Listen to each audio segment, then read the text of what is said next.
Okay, good afternoon. So as you know, over the past 10 days, ministers have been considering the Waitangi Tribunal's interim report. Our legal counsel and officials have carefully considered all aspects of the report, and there have been a number of discussions between ministers. Both the Minister of Finance and I have been involved in these discussions in person and over the phone during our respective overseas trips. And of course, we've met with the Maori Party and had subsequent discussions with them to take into account their views as the government reached its decision today. There's been a lot said about Maori rights and interests in water. This is not a new conversation, it's been going on for years and it will continue. National came into power in 2008 on a strong platform of resolving outstanding treaty claims by 2014. We've made excellent progress in this area, including on treaty claims involving water. What has brought us to this point is the proposed partial sale of Mighty River Power. In essence, claimants to the Waitangi Tribunal have raised concerns that the partial sale of Mighty River Power would make it more difficult for the Crown at some point in the future to recognise Maori rights and interests in water. As you know, the government's position has been consistent and clear on this point. First, in common law, no one owns water.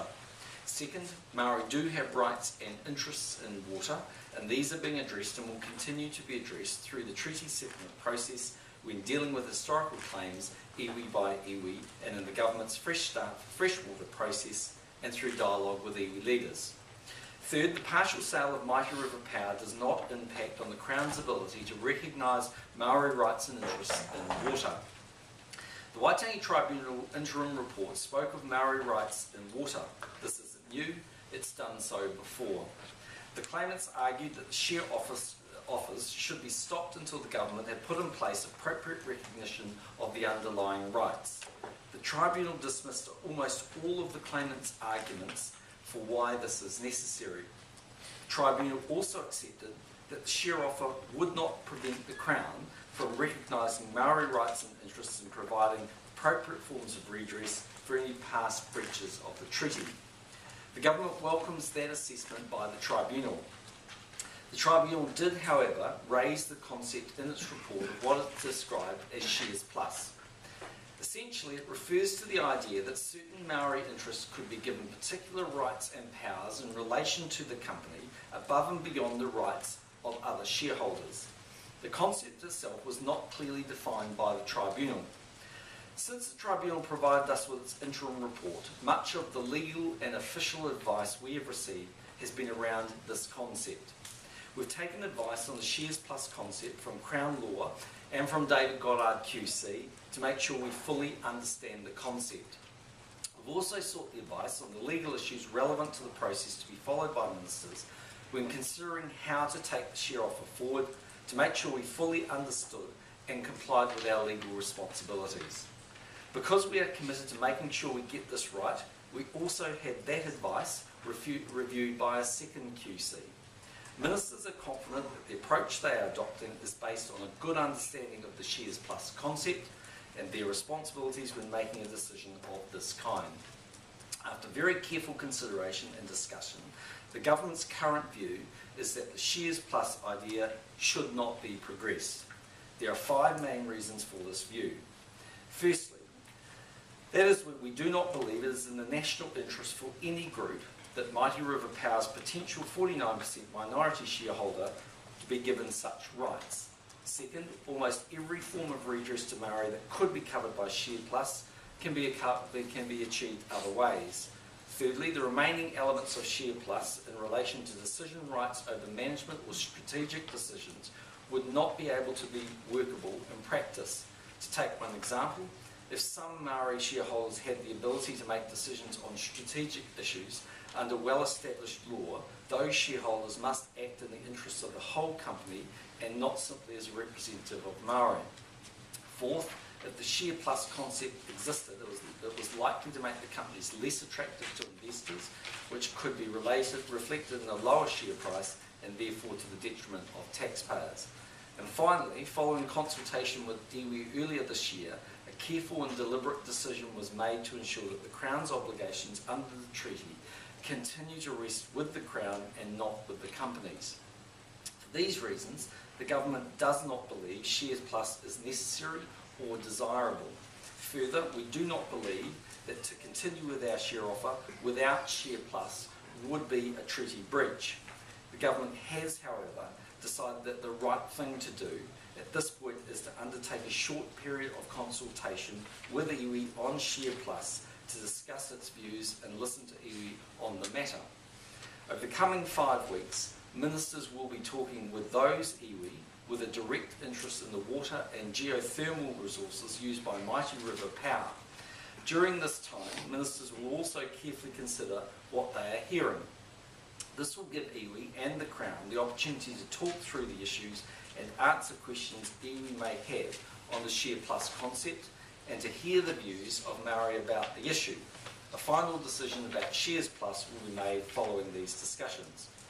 Meantime, preparation for the Mighty River Power share offer will now continue to proceed, but in the March to June window next year rather than in 2012. The government's preference would have been a share offer this year, and in carefully considering the legal advice we've received in the last week or so, we have tested the advice against that preference. But the step we are proposing to take provides time to work through the specific point raised by the tribunal. This will also provide potential investors with more certainty and confidence as to the time frame for the share offer. That's important if we are to get a good price for Mighty River Power shares on behalf of taxpayers. This change in timing doesn't alter our commitment to providing investment opportunities to New Zealanders through our share offer program. It's good for savers because it opens up new opportunities to invest in large local companies. It's good for taxpayers because we expect to generate between $5 and $7 billion in proceeds, which will be invested in new public assets like modern schools and hospitals. And that's money we don't have to borrow from overseas lenders. Cabinet's view, though, is that taking this small amount of extra time is the prudent thing to do. It will ensure that targeted discussions with relevant iwi can be heard during September and early October. Ministers accept that even after taking this step, there remains litigation risk. But our view is that the Crown would be in a very strong position at that point to proceed. If there is to be court action, we expect that to occur over the next few months, most likely being completed by the end of this year. Just last Friday, the Attorney General received a letter from the Maori Council which made clear their intentions in that regard. The Maori Council has told ministers that if the government does not follow the Tribunal's recommendations, which include a national hui on water rights and the establishment of a national water framework, it will take the government to the High Court to attempt to halt the partial sale of Mighty River Power. Ministers considered and rejected the idea of a national hui, as we don't believe it is the appropriate way forward. We believe that water rights are not something to be decided nationally, but they are to be considered iwi by iwi, waterway by waterway. The preferred focus is to develop models for the control and management of water that reflects Maori interests. We already have those processes in train through dialogue with iwi leaders and through the government's Fresh Start for Fresh Water process. Accordingly, we will be outlining our position to the Maori Council. This is not about the government against Maori or Maori against the government. Within Maoridom, there are a number of views on this issue. There is no one voice. Handling work on the various elements of the share offer is well underway, and officials will over the coming weeks rephase that to occur ahead of March. At the same time, ministers' expectations are for Genesis and Meridian to be the subject of partial sales in the latter part of 2013 and the early part of 2014. The order in which these two companies proceed to market is still to be determined, and work continues both by officials and within those companies to achieve timely share offers. So just to wrap up, the government's position is as follows. No one owns water. The government is not of the view that there should be a national settlement. The government does not believe there's the need for a national hui on this issue. And finally, we don't see any reason why Mighty River Power share offer shouldn't be able to go ahead in March to June of 2013.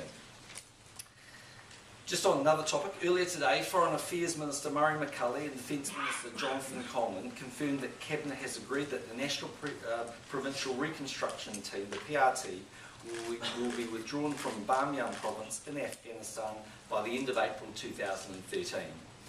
There have been a range of drivers for this decision, in particular how it fits with ISAF planning and logistical considerations. The availability of the Bamiyan runway was also a critical factor. The runway will be out of commission from April as it undergoes a major upgrade at the request of the Bamiyan provincial government. This means it will effectively be closed to our C-130 aircraft for the rest of 2013. These factors are under active planning and consideration, but the recent tragic incidences which claimed the lives of 5 brave New Zealand soldiers was always our intention to withdraw from Bamiyan in 2013, and today's decision confirms the exact timing of this. Our decision is consistent with the withdrawal plans of many other coalition partners. By the end of this year, many of the PRTs will be in the process of withdrawing. By the middle of next year, 11 of the 26 original PRTs across the country will be closed. This is a sensible, orderly and professional transition, and the Bamiyan local authorities and ISAF are comfortable with our proposed withdrawal date.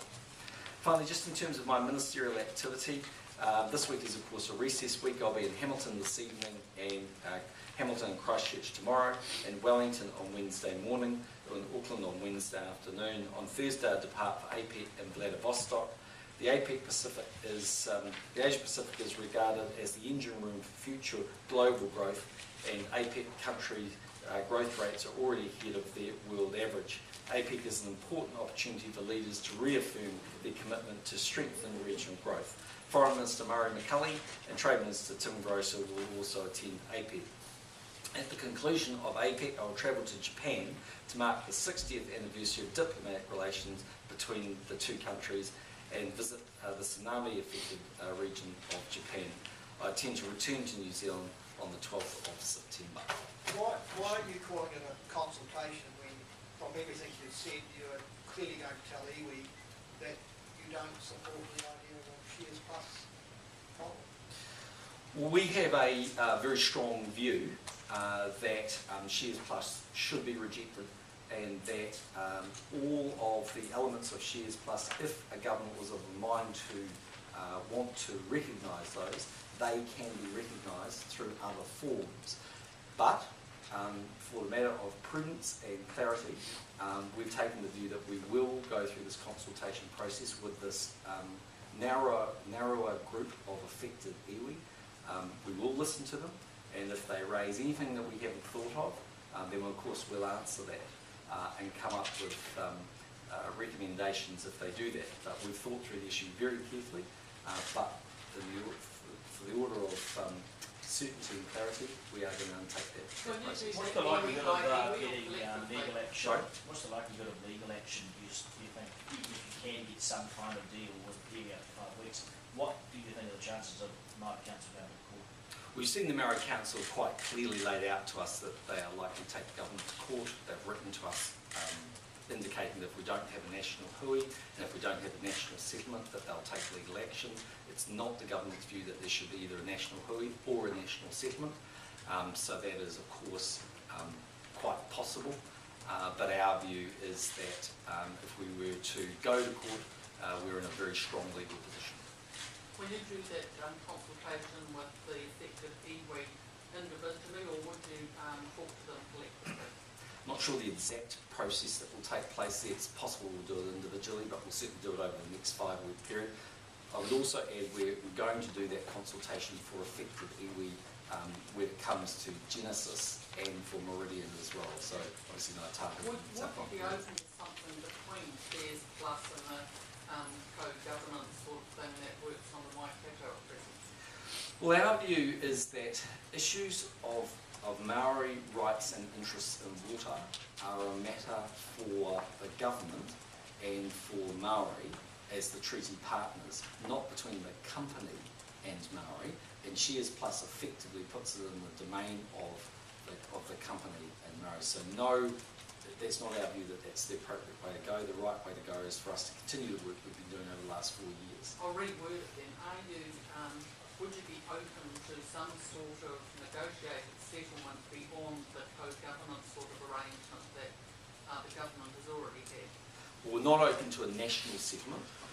That's not what I'm asking. Okay, so in terms of local interests, could someone want to register if this is your question, register a right or interest that we haven't historically registered? The answer to that is, of course, it is possible that iwi will have a view that their rights and interests are greater than the ones that the government has currently recognised. If they have that view, of course we'll have those discussions with them in good faith. If we disagree with them about what their rights and interests are, it'll be for those iwi to prove their genuine rights and interests, as is the case in other disputed areas of rights and interests when it comes to Māori. Are you confident of your legal position if it went to court as of now, or as of when the vote is now going to go ahead in March? I'm asking, is this delay really about legal prudence to give you that time to look like you're considering it? Well, we are definitely will consider if iwi can come up with anything that we haven't thought of when it comes to Shares Plus, but we've kicked those tyres extremely hard over the last 10 days. Well, what did you put it another way? Sorry. Well, but my basic point would be, of course, we've taken advice, and we think that the right course of action is to have that limited period of consultation to make sure there isn't something that we've missed, and to make sure that we communicate clearly our understanding of the issues raised by the Waitangi Tribunal on that very narrow and specific point of Shares Plus. But if we go to court at some time in the future, post that consultation and post us failing to find anything that we haven't thought of in the last 10 days, then we are extremely confident of our legal position. All I was going to say was, putting it another way, was your legal advice that you would have been much more exposed if you just went ahead now than if you continued on with this period of consultation? Well, I can't detail exactly to you the advice, but I can say over the course of the last week we've received a lot of legal advice. We've had that advice fully checked, and on the back of that we've made the decision that this is the most prudent course of action. And in the end, let's take a step back. We want to make sure that these floats are successful. To be successful, I think we need clarity and we need certainty for investors. And on the back of that, we need to make sure we have all of our ducks in a row. What I'm trying to get to is the mix that went into the decision between legally prudent, fair, and a good idea because of its investment impact if we went ahead. Well, in terms of that is a good idea, I mean, clearly the government is it's not a good idea for Shares Plus, and these are the reasons why. But in good faith, for this narrow group, we think it's important that we go through this process. Have you had advice that it's less? National hui? I mean, because the proposal is really just to get a group of people in the same room to talk about it and to come up with some sort of framework by which you can then go to iwi and do the iwi by iwi negotiation. It's not about a national agreement. Well, there's a number of reasons for that, but primarily the tribunal itself said rights and interests are local. And so our view is we agree with that, it's local. And so for those iwi who are in a localised environment where their waterways or tributaries may be flowing into water that is used by Mighty River Power, they are the iwi that we need to have those discussions with. A national hui, in our view, wouldn't resolve anything because A, it's not a national issue, it's a local issue, and secondly, I suspect actually a national hui would want to wander off into a national settlement, and the government is not of the mind that there will be a national settlement. What are the costs of the delay? Yeah, so we've had some advice on that. It's some millions, obviously, less than 10 and more than 5, so some millions. But the basic point here, of course, is that the second consideration is maximising the return from the IPO. And if, as I think this will do, it provides much greater clarity and certainty for shareholders, then it's got to be in the Crown's overall financial interests to take this very prudent step. It slightly delays the time frame, but it makes the certainty of the share float going ahead much greater in our view. On the question of clarity and certainty, would you expect the issues around the smelter and Meridian to be overhanging the whole industry to be resolved by Q2 next year? Probably not. That's obviously an issue, and I'm sure I or ministers could take you through those issues, but it's important to understand that at one level at least anyway, Meridian have a rock solid contract with Rio Tinto for the next 3 years. I accept there are other issues beyond that potentially, but that's a matter, as we've indicated to Rio Tinto, for their discussions with Meridian, not for the government. If you were the, I guess you would be hoping that the Maori Council takes action that does so soon rather than March or April next year, but I mean, what guarantees have you got of that? Are you going to meet them at all to spell out your position and your response? No, we're not going to meet the Maori Council. We are going to write to the Maori Council as of this afternoon and inform them of our thinking and why. In terms of their timing, if they were to take court action, that's solely a matter for them. But what I am saying is that we're going to undertake this consultation period over the next 5 weeks. We'll then consider any other elements that might have come up in relation to this very narrow point about shares plus. At that point, we'll make the decision whether to make any changes or recommendations as a result of that consultation period. And at that point, which would be about mid-October, I'd imagine the government will then be moving Mighty River Power into the Public Finance Act. What sort of role will the Maori Party be playing with in the iwi leaders, the freshwater iwi leaders group, in consultation with the Mighty River Power executive? Well, I can't answer that directly. I can't speak for the Maori Party, but I would make this one point very clear, that we have thoroughly tested the concept, which was raised by the Waitangi Tribunal, that not to follow shares plus would be a treaty breach, and we utterly reject that. We think we're on very strong ground rejecting that. In other words, we don't believe it's a treaty breach, and we can point to lots of reasons why that's not the case.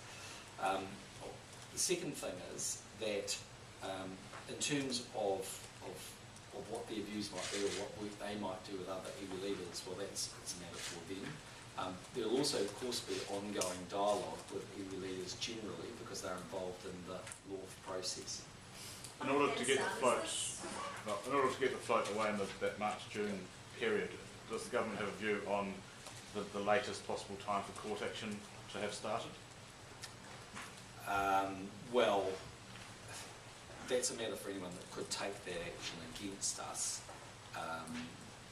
But, you know, I just simply make a point. Assuming we go through the process, assuming there's nothing else that comes up that we've missed, and assuming we transfer the asset to the Public Finance Act by order in Council in mid-October, that's a very clear signal that we're progressing with the flow. So the Maori Council dallies, are you still considering taking it to the courts yourselves? Or no, we wouldn't, because we'd be quite confident that we can progress. Have you had any advice then, because you're now going to have 3 floats according to plan within really a year, March, April next year, and March, April 2014 would be the third? Correct. Yeah. I mean, has there been any advice about whether that might have an effect on that third share float, at least in terms of interest among investors? I haven't seen any written advice on that. I'm sure the SRE ministers had that, and the Ministry of Finance will have had that, but the way it's been relayed to me is it's quite within the market's capacity to absorb this number of floats over that period of time. Have you considered the Waitangi Tribunal Part 2 inquiry, or had any advice when that's been started? I don't know when that's coming with it. And who was the second QC consultant? Peter McKenzie. If the delay would cost 5 to 10 million, is it reasonable to assume that the government was exposed to risks that implied costs of more than that? Can you just give it to me one more So time? if you went ahead this year, Yes. you were exposed to risks that were greater than $5 to $10 million. Well, the risks would be that there was a successful application in the courts, and if there was, that could slow that process down for an undefined period of time. So there's less of a risk now?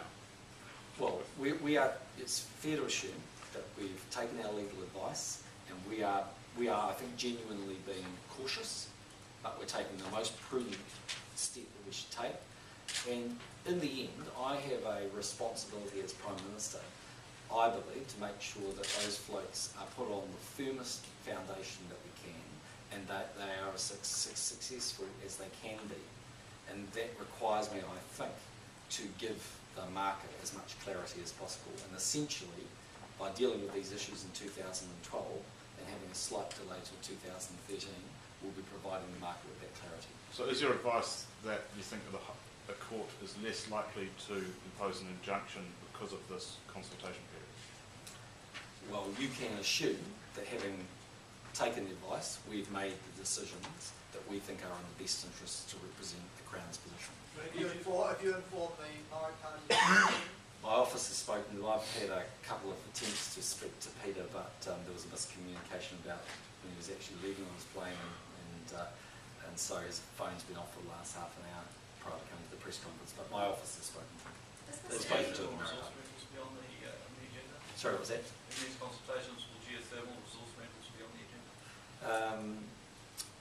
Well, the consultation will be on a very narrow point about Shares Plus. Is there I mean, anyone's, as I said before, I mean, there will within Marion be a very wide range of what they believe rights and interests when it comes to water and geothermal are. For the Crown to accept and register and acknowledge those rights and interests, we have to be convinced of the merit of them.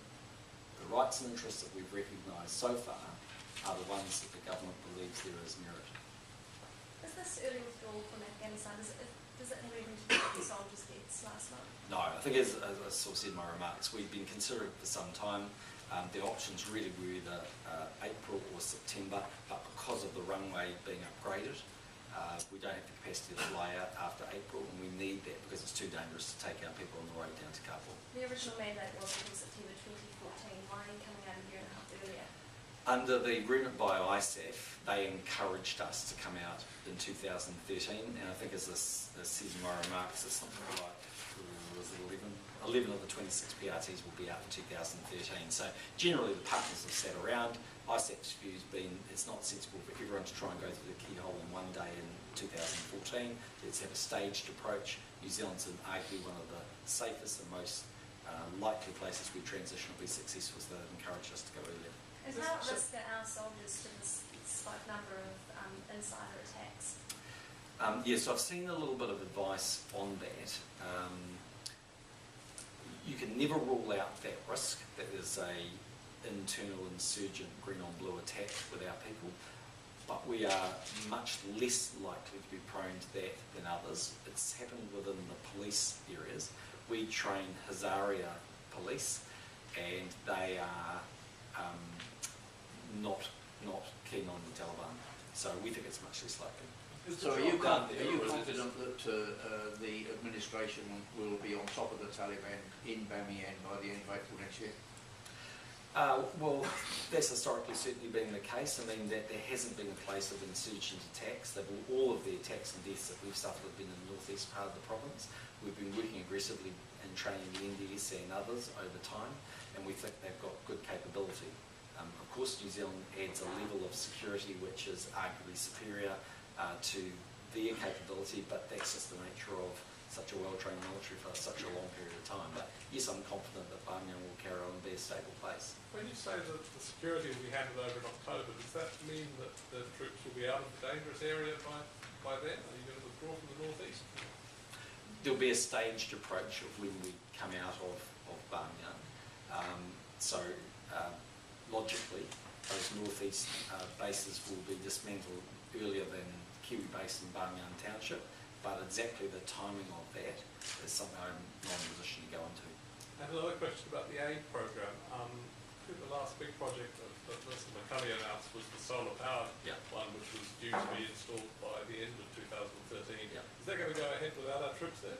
Yes, but again, you raised the right question. It presents a few more complications for us, but the advice from NFAT is it can continue, but more of the work will be done from Wellington, rather than having our people necessarily on the ground in Kabul. So, but there will have to continue to be people that will go up there. But will they be safe? I mean, presumably they'll be under the protection then of the Afghan police rather than our own military. The advice is I think as safe as they can be. So They're confident they can continue to go ahead. Have New Zealand troops begun those patrols into Bamiyan? I'm just not in a position to go into that. So they haven't? Well, I'm just not in a position to go. in making all the decisions we're now making, we're essentially working on the exit phase of Afghanistan, and I have to have in mind the safety and security of our people up there. Can you say now that the job's done up there, or is it just a case of after 10 years it's time to get out because everybody else is? Well, I think you can't narrow it down to the northeast part of Bamyan. I think you've got to say, have we done the job in Bamyan province, which we were tasked to do? I think the answer to that is yes. I think we've seen half full kids that go to school are girls. We've reinstated the universities and hospitals. Economic activity is much more buoyant than it was. So have we made a difference in Bamyan? Absolutely, in my view, absolutely. But it's still a challenging country, and we'll have plenty of things it needs to deal with over the years ahead. Just on the Maori Party again, did you talk to the Maori Party over the weekend though? I presume you are confident that your solution will not jeopardise the confidence and supply agreement? Well, it's eminently likely that, let me take a step back. There are two different strands of process that we need to go through at the moment. One of those is the recognition of rights and interests in water from Maori. The second is the sale of shares in these SOEs, and whether that in any way impinges on the capacity to register those rights and interests. On that point, we don't believe there is, and we're really just going through that final process of consulting on that very narrow point of shares plus. The argument that there would be a treaty breach if we don't proceed with shares plus, which was the point made by the Waitangi Tribunal, on very strong grounds, we reject that and believe that we're in our rights to reject the view that that would be a treaty breach. In terms of rights and interests, I have absolutely no doubt there will be quite a gap between what the National Party thinks is Maori's rights and interests when it comes to water and what the Maori Party thinks. That's also true, I might add, on spectrum and on geothermal and on minerals and resources and on other contemporary claims. There must have been some consideration given to the politics of the delay. Did Cabinet discuss, or even from the outside Cabinet discuss, the risks of taking it from the bloody nose on this? Well, of course we think of all of the issues, but I mean at the end of the day, the test of whether this asset sales program is successful is whether we can bring these companies to market, get a good price for the crown, and have what we would define as a successful float. It won't really be whether it takes place in November of 2012 or March of 2013. The much, much bigger issue is, can we deliver a good product to the market and do it successfully? And yep, we're being cautious. Yes, we're being prudent. Yes, we could have rushed for the checkered flag, but it might have put us in a weak position over time, and we think it's important that we take the prudent steps we are. Do you have any political worries that it's going to give more time for that petition to get the number of signatures in? Not really, because I mean, the reality is that A, we've had a referendum on that, it's called the election. Secondly, the very people who are pushing the referendum, namely the Labour Party and the Greens, they are the very people that when the referendum came up about smacking, and which was utterly rejected in terms of what the public of New Zealand thought, they dismissed that. So when it was an issue that didn't suit them, they didn't care about citizens-initiated referendum. If there is a referendum here, and the result happens to support their view, they'll be all over it like a cheap suit. And quite frankly, that's nonsense. So about a 6-month delay in booking, the proceeds here was 1.6 or 1.8 or something like that. Yeah. Any fiscal or debt implications there that might worry the ratings agencies? I don't think that would worry the rating agencies because they can see the program that's taking place. We haven't spent the money, so in terms of cash flow, we're probably about right. We obviously lose a bit in terms of not having the cash in our accounts. Probably gain a little bit because we have the dividend flow for a little bit longer. We've always argued that's a bit of a wash, really. There's some small cost to us, But as I say, that has to be seen in the context of if we were to have a highly devalued float in 2012, I can't see how that would be seen to be responsible government. Had you had advice on how much it could have been devalued if you'd gone ahead with the uncertainties? No, but I think we've certainly had a view that the uncertainty would devalue the likely proceeds. We still talk about a $5 to $7 billion program, but with Solid Energy turning into such a lousy result, and the finance minister saying it's not ready for sale yet, and New Zealand, there also seem to be some questions about that, about putting it on the Results are about better, yeah. Yeah. Do you still think you could do a $5 to $7 billion program, and do you think Solid Energy will be ready for sale in your term of office? Well, I'm hugely optimistic about what our term of office is. Yes, Well, but we gave ourselves 5 years, and we might need that period of time when it comes to Solid Energy. Just on any legal challenge, an injunction is one thing, but the more substantive case around whether or not it is a national issue could still be resolved by the courts, couldn't it? And so you seem absolutely confident your legal advice is that this won't end up being another sort of like inspection case of authorised or seen by the courts in that light. We've got to think about what an application to the courts would look like. And it's not for me to make out the case that an applicant might take, but it would be an injunction to stop the Crown proceeding because the sale of those shares would affect the ability to register a right or interest. And we don't believe there's any grounds for that. So you don't think it would be an injunction to stop the sale proceeding while broader issues are considered? Well, we don't think so, no. And in fact, the Waitangi Tribunal themselves said it's essentially a local issue. They did say we should be national hui and things, but you know, we're very firm on the view that there shouldn't be a national hui and there won't be a national settlement. Do you think the Waitangi Tribunal hasn't worked as it should have in this case? I'm just not going to offer a view on that. Do you think it has a future under a national government? Yes, because that was the body that was established for the treaty partners to take issues to and to seek some guidance and opinions. They've come up with this opinion around Shares Plus, but they themselves say it's not fleshed out. It wasn't actually something that was brought as a complete proposition. And when we've had an opportunity with the very finest legal and economic advice to consider the merits of it, we think it's utterly flawed. What would you say to those people who think he ignored the Waitangi Tribunal? He being me. Yeah. Well, I'd say you can't say we're ignoring them because they've come up with a concept. We don't happen to agree with the concept and we can't find a reason why we'd want to adopt it. But in good faith, we're going to have discussions with those related iwi or relevant iwi over the course of the next 5 weeks. In terms of APEC, Russian officials think, trade and APEC, Yep. Russian officials think that that free trade agreement between us and them might be signed by the end of the year. Is that the time frame you're? Certainly of the BILAT ones that we've got going, Taiwan, basically Russia, Korea and India, my advice is that Taiwan and Russia are in the best shape to go, so that's going to be possible as a time frame. The Prime has released statistics, professional suicide statistics showing that youth suicides are overall down, but youth suicides are particularly on the Māori sector. Given that your youth mental health is a big issue, do you think maybe we're just not understanding the problem, the government's not understanding it? I think it's a very complex issue.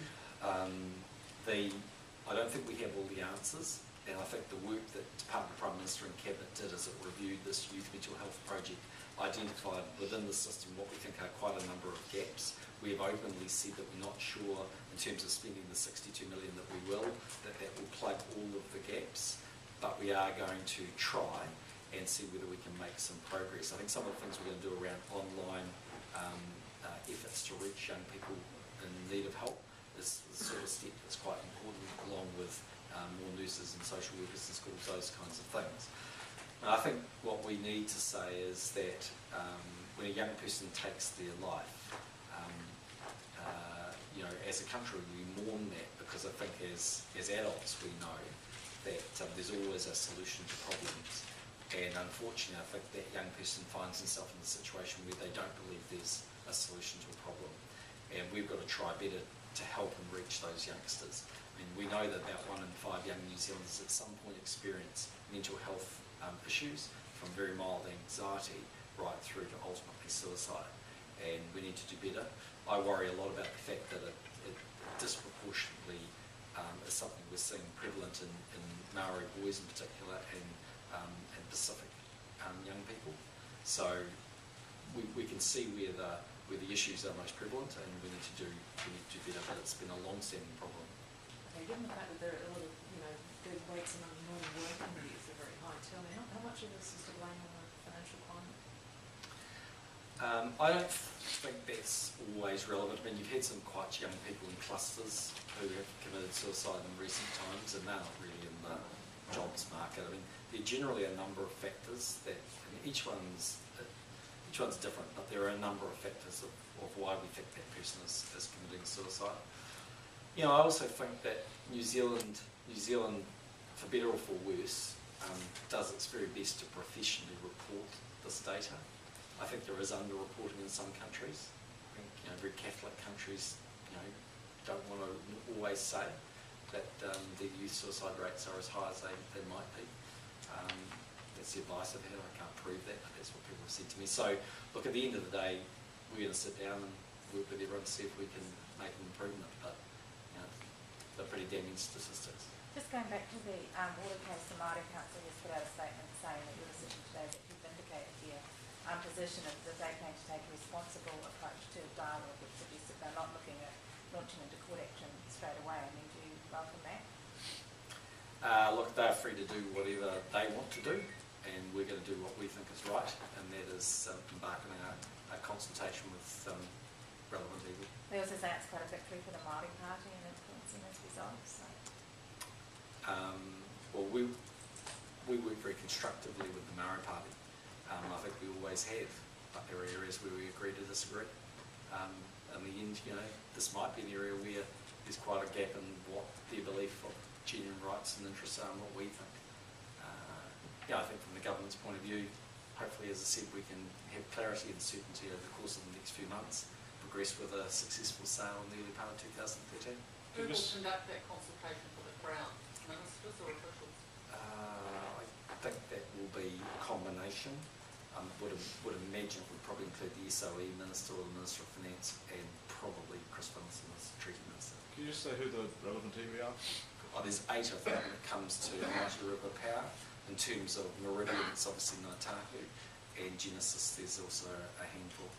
So just in terms of getting that clarity and certainty, if the Māori Council decides that it would prefer dialogue rather than a legal challenge, can you get that clarity and certainty without the courts ruling on it?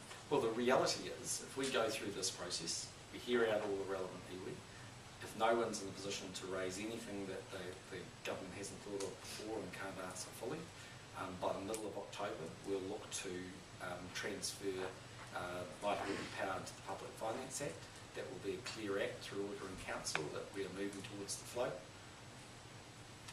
Full steam ahead. See you later.